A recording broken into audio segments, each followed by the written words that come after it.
It was not the first time the princess had dealt with prisoners from other worlds, but it was the first time she had seen someone like him.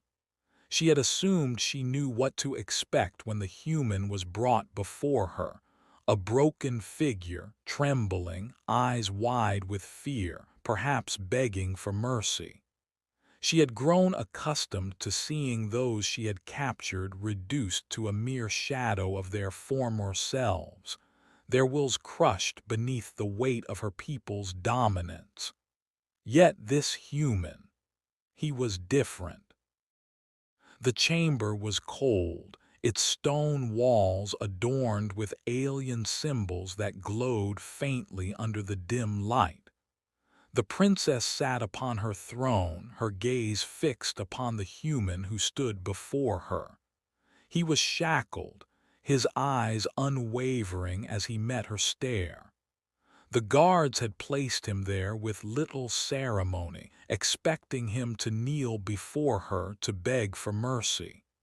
But he didn't. Instead, the human spoke, his voice calm, defiant. "You must be the princess," he said, his tone neutral, not a hint of fear in it. "I assume you've brought me here for some kind of test." The princess raised an eyebrow, intrigued by his lack of fear. "Indeed," she responded. "You are here to beg for your life, human, to plead for mercy. I have decided whether you live or die based on your response." The human smirked. It wasn't a grin of submission, but one of subtle defiance, like someone who had already calculated the odds and found them laughably in his favor. "You really think I'm going to beg for my life?" he asked, crossing his arms over his chest. "You expect me to grovel, to plead with you as if you're some all-powerful ruler and I'm just a powerless slave?" The princess studied him. He was strong, but she had seen strength before. It wasn't that which intrigued her. It was the way he spoke, as though he wasn't even acknowledging her superiority. "I've heard that your kind is proud," she said, her voice smooth and cold. "Pride before your fall. I'm curious, human, how long will your pride last when you face certain death?" The human's eyes hardened. "My pride isn't something you can break. If you think I'm going to beg, you don't understand humans at all." The princess leaned forward, her interest piqued. "Then, what do you want from me, human?"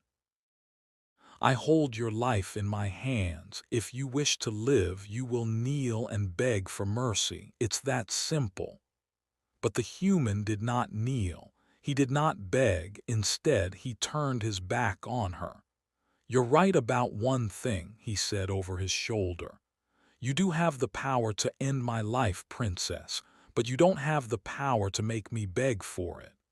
The princess froze. This was unexpected.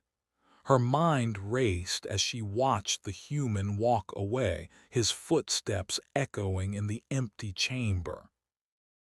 It was as though he had already accepted his fate, but he wasn't willing to surrender himself to her whims.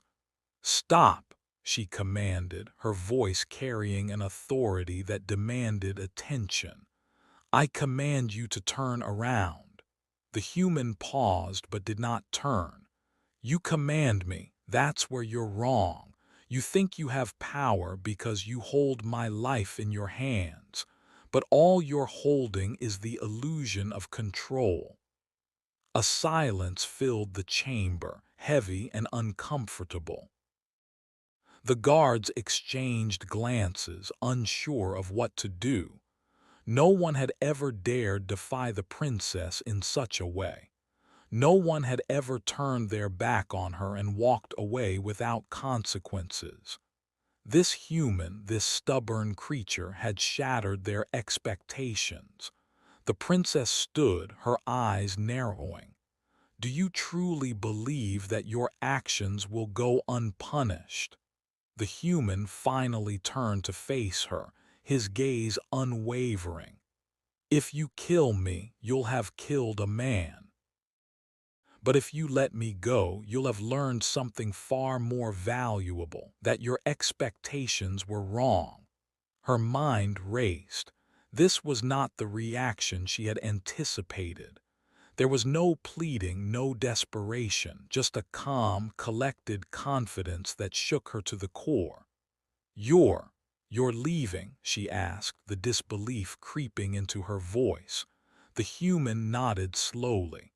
"I am, because I don't beg, not for my life, not for anything." The princess stood motionless, her mind a whirlwind of thoughts.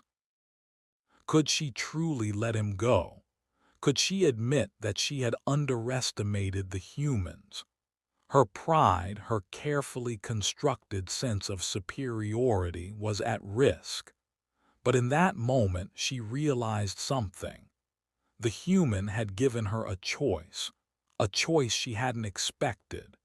She could either kill him and prove that she had control, or she could let him go and face the possibility that humanity, despite its small stature in the galaxy, was far stronger than she had ever imagined.